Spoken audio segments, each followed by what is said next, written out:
Hi hello నమస్తే welcome back to my channel నా చిన్ని ఆనందాలు. నేను మీ అంజు సంతోష్. ఈరోజు రెసిపీ ఏంటంటే ఎగ్ బిర్యానీ. జనాలందరూ ఎగ్ దమ్ బిర్యానీ అని బాగా రచ్చరేపుతున్నారు కదా, అందుకే నేను కూడా చేయాలని ఒక 4-5 యూట్యూబ్ ఛానల్లో చూసి నేను ఇంట్లో రెడీ చేస్తున్నాను. ఈ దమ్ బిర్యానీ అంటే ఏం లేదండి, రైస్ని అందరికీ తెలిసిన విధంగానే దమ్ చేసుకోవాలి. అదే రైస్ను ఉడకబెట్టుకోవాలి, మసాలాలు వేసి దమ్ బిర్యానీ కోసం ఎలా చేస్తాం అలాగే. ఇంగ్రీడియంట్స్ కూడా అన్నీ మన దగ్గర ఉన్నవే, కాంప్లికేషన్స్ లేకుండా మనకి తగ్గట్టు మనం తీసుకోవాలి. ఫస్ట్ ఉడకబెట్టిన గుడ్లని బాగా ఫ్రై చేసుకోవాలన్నమాట. ఉప్పు కారం కొంచెం పసుపు వేసి గుడ్లను వేపుకోవాలి.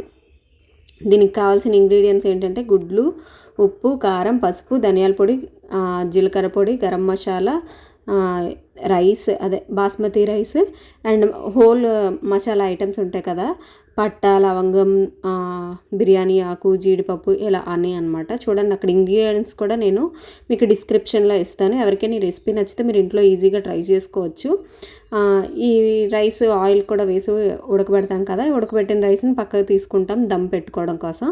సో గుడ్లు వేపి గుడ్లను పక్కకు తీసిన తర్వాత జీడిపప్పు పైన వేసుకోవాలి కదా, అలా పచ్చిగా వేసుకుంటే బాగోదని చెప్పి జీడిపప్పును కూడా వేపి పక్కన పెట్టుకోవాలి. రైస్లో అల్లం వెల్లుల్లి పేస్ట్ కాస్త వేయడం మర్చిపోయాను, సో అందుకు కొంచెం ఉడుకుతుండగా వేసాను అనమాట. ఈ జీడిపప్పు కూడా వేగిపోయిన తర్వాత దీన్ని పక్కన పెట్టుకోవాలి. ఇప్పుడు అదే కళాయిలోకి ఆనియన్స్, పచ్చిమిరపకాయ అండ్ కరివేపాకు ఈ మూడింటిని వేసి బాగా ఫ్రై చేసుకోవాలన్నమాట. అంటే దాని కన్సిస్టెన్సీ కాస్త ఒక 80% దాకా వేగిపోతే ఆనియన్ బాగుంటుంది చూడటానికి కూడా. సో నేను ఇక్కడ ఫ్రైడ్ ఆనియన్స్ ఏమీ యూస్ చేయట్లేదండి, అందరూ ఫ్రైడ్ ఆనియన్స్ అంటున్నారు. దాన్ని ముందుగుండా చేసుకోవాలి. నాకు అప్పటికప్పుడే క్రేవింగ్స్ వచ్చి ఆ క్రేవింగ్స్ని బట్టి చేసుకున్నది ఇది. సో అందుకు నేను ఫ్రైడ్ ఆనియన్స్ ఏమీ రెడీ చేసుకోలేదు. రైస్ ఉడికిపోయింది. రైస్ ఒక 80% ఉడికితే సరిపోతుంది. రైస్ని పక్కన తీసి పెట్టుకున్నాను డ్రైన్ చేసి. ఈ మసాలాలు ఏవి నేను పడేనండి, వాటర్తో పాటు తీసి ఉంచుకుంటాను. ఇప్పుడు ఉల్లిపాయలు ఇవి వేగిపోయాయి కదా, దీంట్లో కాస్త అల్లం వెల్లుల్లి పేస్ట్ వేసి వేపుకోవాలి.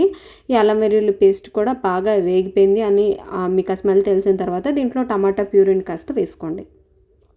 సో టమాటా ప్యూరీ కూడా మూత పెట్టి కాసేపు వేయించుకుంటే దాంట్లో నుంచి ఆయిల్ బయటికి తేలినంత వరకు ఉంటే సరిపోతుంది. ఈ లోపల కాస్త పెరుగు తీసుకొని దాంట్లో మసాలాలన్నీ కలిపేసుకోండి. ధనియాల పొడి, జీలకర్ర పొడి, గరం మసాలా అండ్ కారం, ఉప్పు, బిర్యానీ మసాలా, సో వీటన్నిటిని వేసి మిక్స్ చేసుకోండి. ఈ పెరుగుని మీరు కంప్లీట్గా ఇక్కడ కలుపుకుంటేనే మీకు దమ్ పెట్టుకునేటప్పుడు బాగుంటుంది, లేదంటే పెరుగు విరిగిపోయినట్టు వస్తుంది అనమాట. ఇక్కడ నేను బాగా కలుపుకున్నాను కానీ నాకు ఎందుకు ఏది జరిగిందో నాకు అర్థం కాలేదు. లైట్గా అనిపించింది, మరీ ఎక్కువేం కాదు, పర్వాలేదు, బాగుంది. ఈ పెరుగు కూడా మీరు ఫ్రెష్ పెరుగు వేసుకోండి, పులిసిన పెరుగు వేసుకోకండి, బిర్యానీ పులుపు అయిపోద్ది. నేను కొన్ని పెరిగేలండి, ఫ్రెష్ పెరిగే. సో చూసారా ఇదంతా ఎలా ఆయిల్ బయట తేలినట్టు ఫ్రై అవ్వాలి. సో ఇలా ఫ్రై అయితే మీరు దమ్ పెట్టుకోవడానికి రెడీ అయిపోయినట్టే.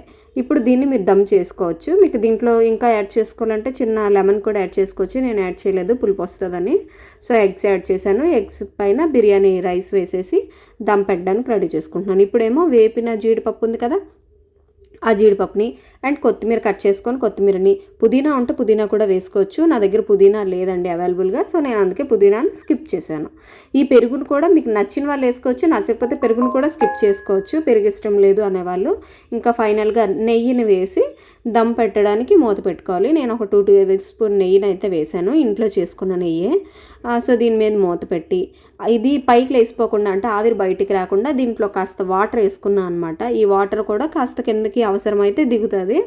చూడండి ఇప్పుడు వాటర్లో ఇలా బబుల్స్ వస్తే కిందన ఫుడ్ రెడీ అయిపోయినట్టు అనమాట, అంటే బాగా మరిగింది అని, ఫుడ్ రెడీ అయిపోయింది అని. చూడండి ఓపెన్ చేయగానే ఎంత యమ్మీగా కనిపిస్తుందో.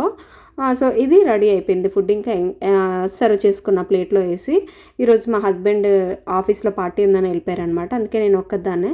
నాకైతే చాలా బాగా నచ్చిందండి. ఈ మధ్యన ఎగ్ బిర్యానీకి ఎందుకింత అయిపోయిస్తున్నారు ఏముందా అనుకున్నాను, కానీ చేసుకొని తింటే ఉంది. ఇలాంటి మరెన్నో వీడియోస్ కోసం నా ఛానల్ వెంటనే సబ్స్క్రైబ్ చేసుకోండి. లైక్ చేసి కామెంట్ ఇవ్వడం అస్సలు మర్చిపోకండి. మీ ఫ్రెండ్స్ అండ్ ఫ్యామిలీతో షేర్ చేసుకోండి. ఉంటాను ఇంకా, బాయ్ బాయ్.